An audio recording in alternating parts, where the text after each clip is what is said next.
Hey everyone, Lally here. In today's video, I'm going to walk you through the 5 most important questions you should be asking in your sales calls or sales meetings, particularly if you run a business that's perhaps a coaching business or a service-based business or a consultancy business. And these questions have helped me close 2K deals, 3K deals, 5K deals, break the 5-figure month mark in my business. But let me just tell you, it wasn't always like that. In fact, I absolutely sucked at sales. I had no experience in it. It was a very painful process for me to try and learn how to particularly like sell over the phone to people who didn't really know me that well. It took me over 50 sales calls to actually close my first high ticket client.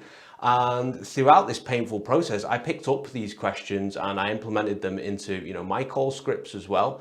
So if you watch this video all the way to the end, and you can implement these questions into your own sort of scripts or, make a note of them, I'm pretty sure it will help you if you're struggling with sales right now. So let's get straight into it. The first question that you should put into your sales conversation pretty early on, even if you're like at a meeting or, if you're doing this over the phone, is speaking to the prospect and saying, what motivated you to actually have this conversation with me over the phone today? What motivated you to actually have this meeting with me? And the purpose of this question is to more or less ask the prospect what's going on beneath the surface. And generally, the prospect will respond to this question in one of 2 ways. They will say something like, well, I saw you were really good in this area and I knew you were the person who can help me with my problem, and they'll start talking about the problem and exactly what it is you can help them with, in which case sit there and listen, make notes of that, right? Because it's important for the close. Or they'll say something like, well, I don't really know anything that's motivated me to jump on this call with you today. In which case you can start going down the path of, why exactly are you here? Why did you organize a call with me? Because if there's no reason to organize a call with you or to book a meeting with you, they have no real reason for it. You can start looking to save yourself some time there and getting off the phone or, getting out of that meeting. The second question I like to go in with is, so what isn't working for you right now? And it's always important in business that we find out exactly what the pain points and the problems are of the prospect, right? Because our business is basically revolves around providing a solution for those problems. So to provide a solution, first of all, we need to know what the problems are. And asking the question, so what isn't working for you right now, can open up literally a 15-minute rant of the person telling you problem A, problem B, problem C, problem D, and then you can ask them, so what is the main problem here that you are dealing with right now? What's the very, very painful problem for you? Which basically gives you a great in for the close on the end of the call. And a lot of people struggle around this part because they don't listen enough. When people think of sales, they think of like boiler room, high pressure selling to people, but really the art of selling is actually sitting there and listening to the person's problems to truly decipher if you can actually help that person. The third question we want to be asking is, we want to understand where the person is currently at in their life, in their business, whatever you're trying to help them with, and where they want to be in the future. So a great question at this part of the call would be, where are you right now and where do you want to be in 12 months' time? What are your goals for 12 months' time? Where do you see yourself in 2-3 years' time?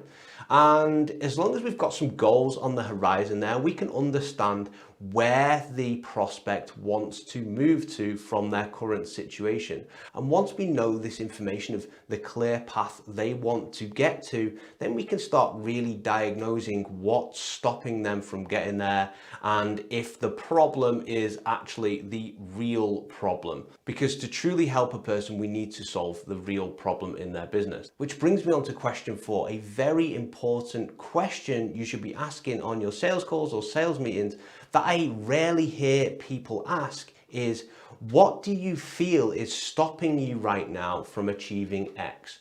On the third question we talked about, we're seeing where they want to get to in the future, but now we know that. We want to know what they think is blocking them from actually achieving that. And this is a very, very important question, because if you're on a phone with a person, I'm assuming you're an expert in something they need help with, right? Oftentimes we jump in a meeting with a company or, maybe just a person who has a problem with something, and what they think is the problem isn't actually the problem. So an example of this in action, if I'm on the phone to a business owner who wants to get more leads through LinkedIn, and I tell them I can help them map out a strategy to do it, and they're quite happy with that, but then I check their belief system and say, what do you think is actually stopping you from achieving that goal right now? And they say something like, well, I don't have any time, or, it's not a priority. Then that is a completely different issue that then I will have to deal with on the phone as well. I'll be like, why don't you think you have enough time?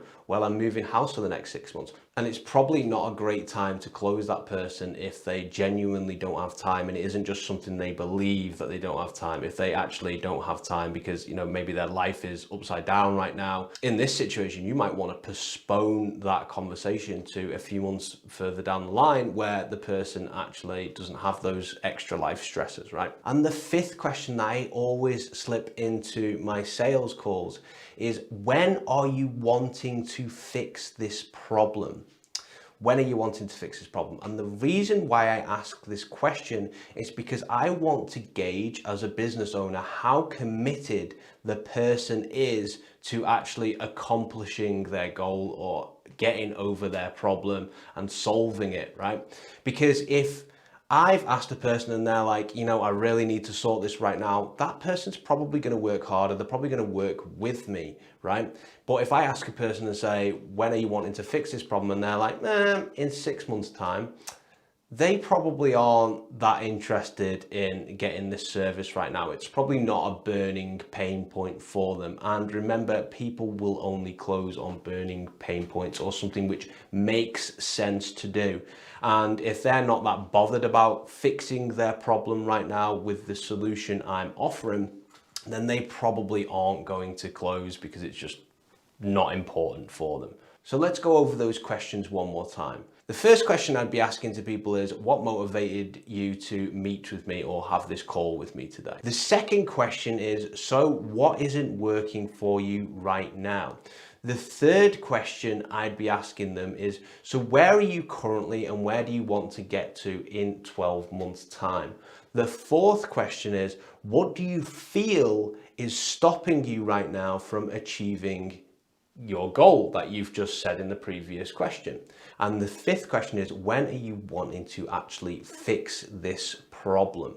And all of these are so important. If you manage to incorporate all of these into your sales scripts, the person on the other end will truly feel like you are actually trying to understand their situation. And trust and rapport is essential when you're trying to bring a client on board. And not only this, the person will most likely have a good experience with you on the call.